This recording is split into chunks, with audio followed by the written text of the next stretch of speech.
5. Adultery mocks faithfulness. God is faithful to us and has set out a covenant before us. He sent his Son to die on the cross for us. He set up a covenant before us. And when we are unfaithful by being disobedient, we are destroying and breaking that covenant with him. So we are mocking God, and that in itself is sinful. Number 6, adultery degrades people. Romans tells us in Romans 1:24 that by our continued sinfulness, we degrade our own bodies. That's what he given to us by God. So now in the time that's left to me this morning, I want to talk about the destructiveness of adultery and list for you some things that it does and how it destroys it. And the first one I want to talk about is disobeying the 7th commandment hurts the spouse. Adultery does incredible damage to the spouse, to the other partner in marriage relationship. Because it literally, as I said to you already, it breaks the relationship. When one of the person joins with another person who is outside the relationship, that just explodes it, breaks it. And it just like somebody takes a sledgehammer in full force and hits you in the guts with it. It is the most awful personal affront any other human being can experience. Because it breaks your heart. The pain is deep and lasting. It destroys, it breaks the relationship. Secondly, it destroys self-esteem. How does it do that? It says to the other partner, you're not good enough for me. You're not good enough for me. I needed somebody else. It has the power to destroy self-esteem in the innocent victim that may take years to regain. That leads into the next damage it does to the spouse. It destroys trust. How's that person going to trust again? How's that person going to trust that person again? If that person needs to get married again, how are they going to trust? Are they going to learn, or are they going to feel that that's going to come all over again? Perhaps that's the reason why Jesus in Matthew chapter 19 verses 3 through 9 said there's one occasion, one reason, one thing allowable for divorce, and that's adultery, fornication, sexual immorality. Because it literally breaks, smashes, destroys the relationship between two people. Adultery negatively affects children. After the sermon this morning, I had somebody say, and very rightly to me, very rightly, I should say more about how it affects kids. Children pay the price of divorce and adultery. They're the casualties. They end up having no place to go. They don't feel like they're at home anywhere. They begin thinking that they have caused all of this. Now let me tell you, kids bear the brunt of this and bear the marks of it for a long, long time, if they ever get over it. And those marks are carried and passed on down to their children then too. And then sometimes sexual immorality has a way of filtering down. When kids see their parents doing it, it kind of filters down and they feel it's okay to do it. How many kids have gotten involved in it because that's what they live with every day? That's what they live with at home. Their parents do it, so why do they think it's that they shouldn't do?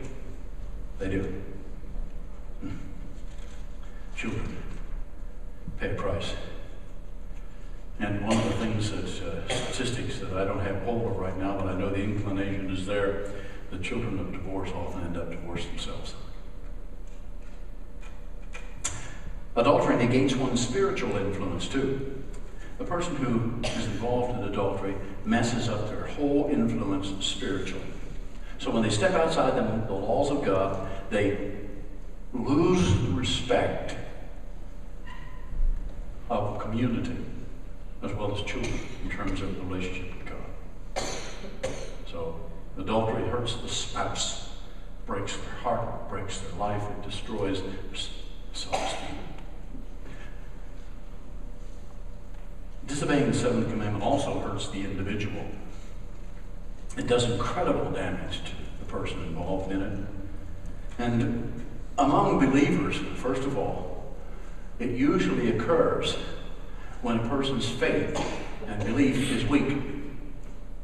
They've kind of lost that real powerful relationship with God. They've kind of pushed him out of the picture. And once a person crosses that line with the beginning thoughts, fantasy, and thinking about it, remember what I said last week about Satan gets a foothold? When he gets a foothold into life, he wants more, and just he gives him room to take pot shots at you. Well, that's what happens here. Then doing it a second and third time becomes easier because the conscience has been seared or covered over. It's been hardened and your guard is let down. It leads me to the next step. Did you know, and you probably do because I've already said everything, that many people are guilty of adultery and they've never had a sexual relationship with another person? I refer again to Jesus' words. If you look at a woman and lust after her in your heart, look at a man and lust after him in your heart, you're guilty of adultery. Therefore, lusting, the song Standing on the Corner Watching the Girls Go By, I don't think anything wrong with watching the girls go by. It's what you think you have afterwards. What you ponder in your heart. Now everybody is tempted. Every last one of us faces it. There is nobody in this room that is exempt from it. Not one. Not absolutely. Not one at all. We all face it. So I have to deal with it, and you have to deal with it. Just because I'm a pastor doesn't mean that I'm not human. I deal with all of that. We deal with it. But God has given us the power to deal with it, because otherwise it destroys us. So, lusting, pornography, sexual fantasies, and the like all lead to adultery in the heart, which can lead to actually committing the act of adultery down the road. There will be a terrific price to pay for it. Let me read for you what Proverbs says about this when you cross the line. Do not lust in your heart after her beauty, or let her captivate you with her eyes. For the prostitute reduces you to a loaf of bread, and the adulteress preys upon your very life. Can a man scoop fire into his lap without burning his clothes? Can a man walk on hot coals without his feet being scorched? So, he who sleeps with another man's wife, or he who sleeps with another woman's husband, no one who touches her will go unpunished. Committing adultery will destroy you. It's going to destroy your witness. It's going to destroy your testimony.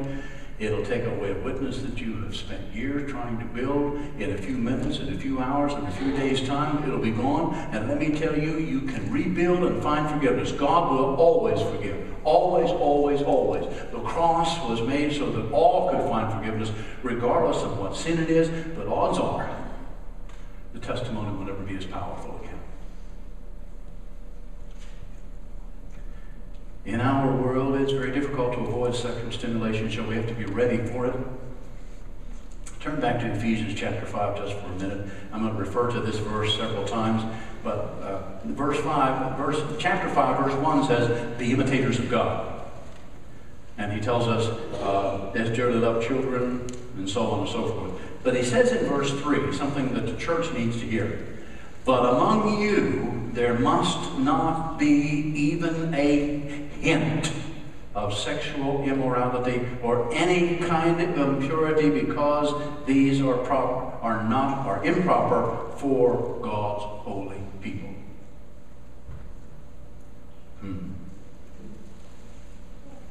Disobeying the seventh commandment also hurts society.